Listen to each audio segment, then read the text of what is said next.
حضرات صحابہ رضی اللہ عنہم اجمعین کے متعلق فرمایا کہ یہ کون لوگ ہیں کہ ان کو ان سب چیزوں کی مشغولی نے غفلت میں نہیں ڈالا. رجال لا تلہیہم تجارت ولا بیع عن ذکر اللہ، کہ وہ پاکیزہ نفوس ہے کہ ان کو ان چیزوں کی مشغولیتوں نے غفلت میں نہیں ڈالا. یہ حضرات صحابہ کے متعلق فرمایا گیا، میرے اور آپ کے لیے نہیں کہا گیا.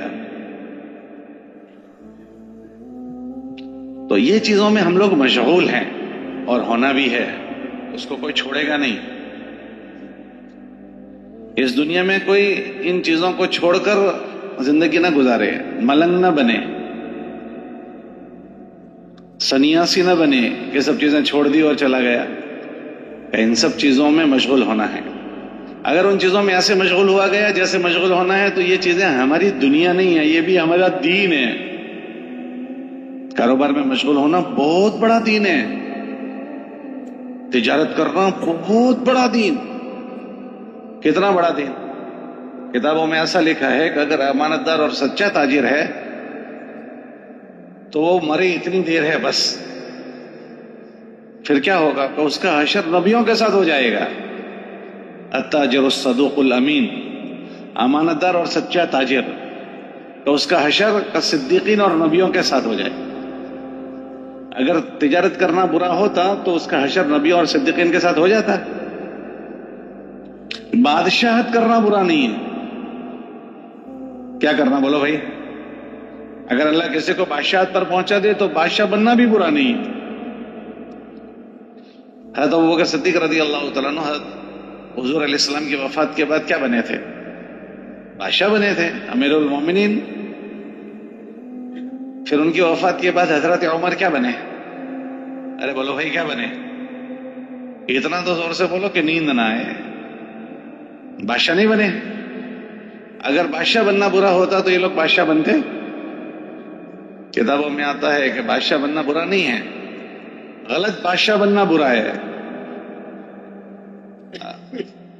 اگر بادشاہ اچھا بنا تو اس کی جگہ تو اللہ پاک نے ان 8 لوگوں کے ساتھ بنائی ہے جن کو کل قیامت کے دن اللہ اپنے عرش کے نیچے جگہ دیں گے. جن 8 لوگوں کو اللہ عرش کے نیچے جگہ دیں گے ان میں اچھا انصاف کرنے والا بادشاہ. تو یہ چیزوں میں مشغول ہونا برا نہیں ہے. تو پھر کیا چیز ہے کہ اس میں مشغول ہو کر اپنے مقصد زندگی بھول جانا، یہ برا ہے. ان میں مشغول ہو گیا آدمی، اور مشغول ہو کر کیا بھول گیا؟ ایک ہے ضرورت زندگی، ایک ہے مقصد زندگی. یہ سب ضروریات زندگی ہے، اس میں لگنا پڑے گا. ضرورت جو بنی ہے ضرر سے بنی ہے. ضرر کس کو کہتے ہیں؟ نقصان. کہ اس میں اتنے مشغول ہو جاؤ کہ تمہیں نقصان نہ پہنچے. ہم استنجے میں جاتے ہیں تو کیا کہتے ہیں؟ ضرورت سے فارغ ہو کر آتا ہوں. کہ وہ اگر جو فضلہ اندر تیار ہوا ہے اگر وہ باہر نہیں جائے گا تو تکلیف ہوگی، تو کیا کرو کہ فارغ ہو کر آ جاؤ.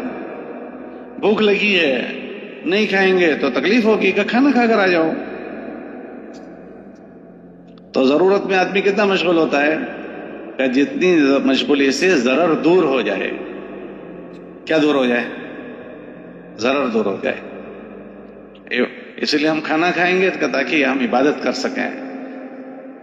کاروبار میں مشغول ہوں گے تاکہ ہم گھر والوں کی کفالت کر سکیں، کیونکہ ان کی کفالت ہمارے ذمہ واجب ہے. ان کا خرچہ بہترین خرچ وہ ہے جو گھر والوں پر کیا جائے، ان کی ضرورت میں خرچ کیا جائے. تو اس میں مشغول ہونا پڑتا ہے. تو ہم سب اس میں مشغول ہیں. تو اس کی جائز مشغولیتیں بھی سستی پیدا کر دیتی ہے. کیا پیدا کرتی ہے؟ غفلت پیدا کرتی ہے، سستی پیدا کرتی ہے. اور اس غفلت اور سستی کی وجہ سے پھر زندگیاں مقصد زندگی سے غیر محسوس طریقے پر پیچھے چلی جاتی ہے.